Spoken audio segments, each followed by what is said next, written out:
ኢትዮጵያ ኤርትራና ህወሓት ጦርነት ሊከፍቱብኝ በቅንጅት እየሰሩ ነው ስትል ከሰሰች። በወልዲያ በተፈጸመው ጥቃት ተሳትፏል አለች። የኢትዮጵያ የውጭ ጉዳይ ሚኒስትር የኤርትራ መንግስትና ህወሓት ጸምዶ በተሰኘ አዲስ ጥምረት ኢትዮጵያን ለመውጋት እየሰሩ ነው ሲል ከሰሰ። በተጨማሪም በቅርቡ በአማራ ክልል ወልዲያ ከተማን ለመያዝ በፋኖ ታጣቂዎች በተፈጸመ ጥቃት ውስጥ ሁለቱ ተዋናዮች ተሳትፈዋል ሲልም ገልጸዋል። የውጭ ጉዳይ ሚኒስትር ጌዲዮን ጢሞቴዎስ የተባበሩት መንግስታት ድርጅት ዋና ጸሐፊ ለሆኑት አንቶኒዮ ጉተሬዝ መስከረም 22 ቀን 2018 ዓ.ም በጻፉት ደብዳቤ በኤርትራ መንግስትና በህወሓት አንጃ መካከል ያለው ቅንጅት ባለፉት ጥቂት ወራት ይበልጥ ግልጽ ሆኗል ብለዋል። ሚኒስትሩ በደብዳቤው ቅንጅቱ በኢትዮጵያ ላይ ጦርነት ለመክፈት በንቃት እየተዘጋጀ ነው ሲሉ ገልጸው ነበር። ሁለቱም ተዋናዮች የግጭቱን አድማስ ለማስፋት እንደ ፋኖ ያሉ ታጣቂ ቡድኖችን በገንዘብ በመደገፍ በማስተባበርና በመምራት ከሰዋል። አዲሱ ስታንዳርድ የተመለከተው የሚኒስትሩ ደብዳቤ በወልዲያ ከተፈጸመው ጥቃት በተጨማሪም በራያና ወልቃይት ግጭቶች መከሰታቸውንም ጠቁመዋል። እነዚህ ድርጊቶች በፌዴራል መንግስትና በህወሓት መካከል የተደረሰውን የፕሪቶሪያ ስምምነት መጣሳቸውን ገልጸዋል። ደብዳቤው ኤርትራን የእነዚህ አስከፊ ድርጊቶች ዋና ጸሐፊ በማለት የወቀሰ ሲሆን በፋይናንስ ቁሳቁስና ፖለቲካዊ ድጋፍ አማካይነት ግጭቶቹን እያካሄዱ ነው ብሏል። የሪሚዲያል ነጥብ ይፋ ተደረገ።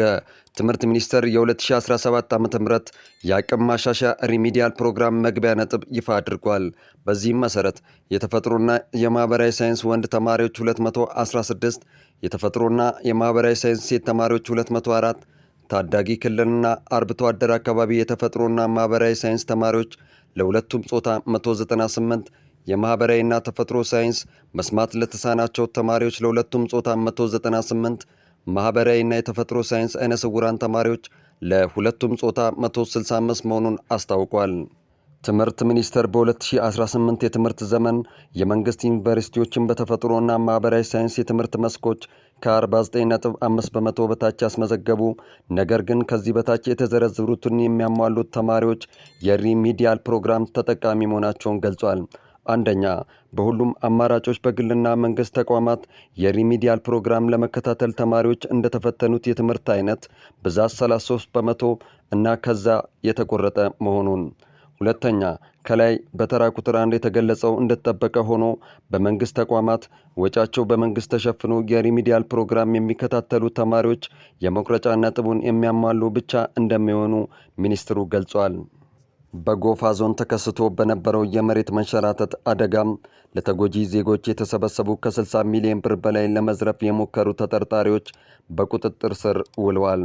በደቡብ ኢትዮጵያ ክልል ጎፋ ዞን ገዜ ጎፋ ወረዳ ኬንቾ ሻቻ ጉዚዲ ቀበሌ ሐምሌ 15 ቀን 2016 ዓ.ም በተከሰተው የመሬት መንሸራተት አደጋ ሰለባ ለሆኑ ዜጎች የተሰበሰበ ከ60 ሚሊዮን ብር በላይ ለመዝረፍ የሞከሩ ተጠርጣሪዎች በቁጥጥር ስር መዋላቸውን የዞኑ መንግስት ኮሚኒኬሽን አስታወቀ።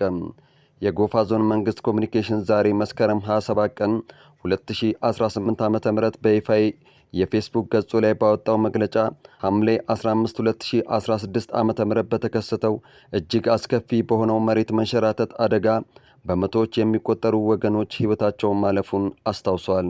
የለገሱትን ድጋፍ ወደ ኪሳቸው ገብቶ ካልበለጸግም በሚል የአስተሳሰብ የተጠመዱ አካላት ይህንን አስነዋሪና ስብዕና የጎደለውን ተግባር ለመፈጸም የወጠኑት ውጥን አልተሳካም ብለዋል።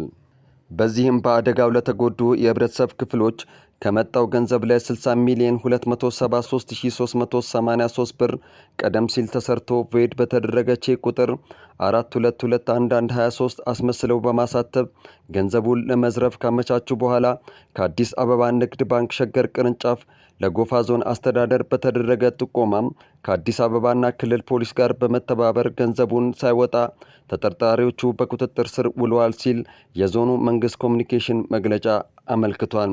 መግለጫውም አክሎም በተለያዩ ሚዲያዎች ለህብረተሰቡ ትክክለኛና ተጨባጭ መረጃ ከመስጠት ይልቅ የሚያወዛግብ መረጃ የሚያስተላልፉ ሐሰተኛ ማህበራዊ ሚዲያዎች ከድርጊታቸው እንዲቆጠቡ ሲሉም አሳስበዋል።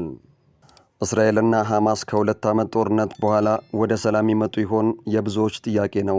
ከ2 ዓመት ጦርነት በኋላ በጋዛ ያለውን ግድያና ውድመት የሚያስቆምና በሕይወት ያሉና የሞቱ እስራኤላውያን ታጋቾችን ወደ ቤተሰቦቻቸው የሚመልስ ይህ ዕድል ነው። ነገር ግን በሐማስም ሆነ በእስራኤል ተቀባይነት ማግኘት እንደሚችል ማንም እርግጠኛ አይደለም። ሐማስ በእስራኤላውያን ላይ ከባድ ጉዳት ያደረሰበት 2ኛ ዓመት በሚታሰብበት ዕለት ውይይቱ እየተካሄደ መሆኑን ነገሩን አሳዛኝ አጋጣሚ አድርጎታል።